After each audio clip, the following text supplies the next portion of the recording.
Clemson summer officials went about as well as one would hope. We still have a couple more commits, silent commits that is, ready to make their decision, ready to announce. But of the commits that we got, we hit a home run, especially Tyler Grisham. Grisham's a coach that has received his fair share of criticism since taking over for Jeff Scott as the wide receiver coach.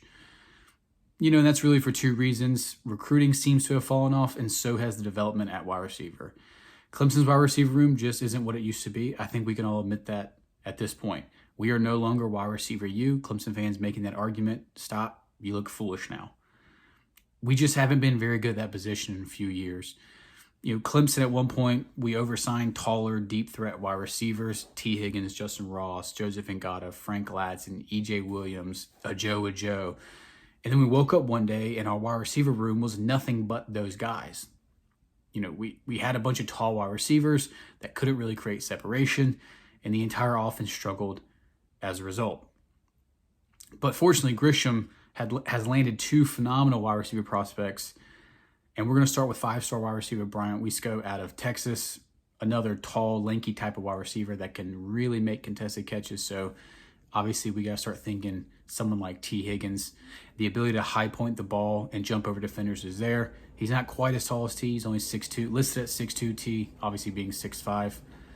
And we've always had this type of guy at wide receiver, but where Wesco is different is his ability after the catch and his ability to create separation on his routes. I don't think we had guys like that in the past. I don't think T. Higgins, Ross to an extent, he was probably the best at it. Ngata certainly not. E.J. Williams definitely not.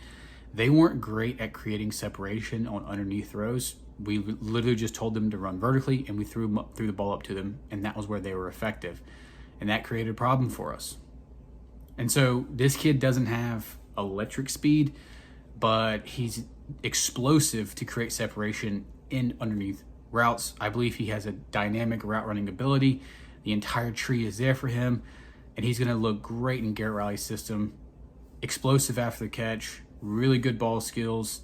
He's not that vertical threat like the guys we've had in the past. He really is a dynamic wide receiver, and I believe that this is the best wide receiver prospect since Ross, since T. Higgins, and obviously I believe this kid can come in and have an immediate impact for us in that room. So credit Tyler Grisham. He had a home run with this kid. He's the type of player that can bring us back to that wide receiver U moniker that we used to have. We lost it, but we can get it back.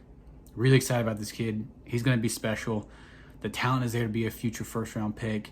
He can really be one of the more dynamic wide receivers to ever put on a Clemson uniform. Thinking of Sammy Watkins, thinking of Nuke Hopkins, T. Higgins. This kid has that type of ability, and I can't wait to watch him in the Valley. All right, go Tigers.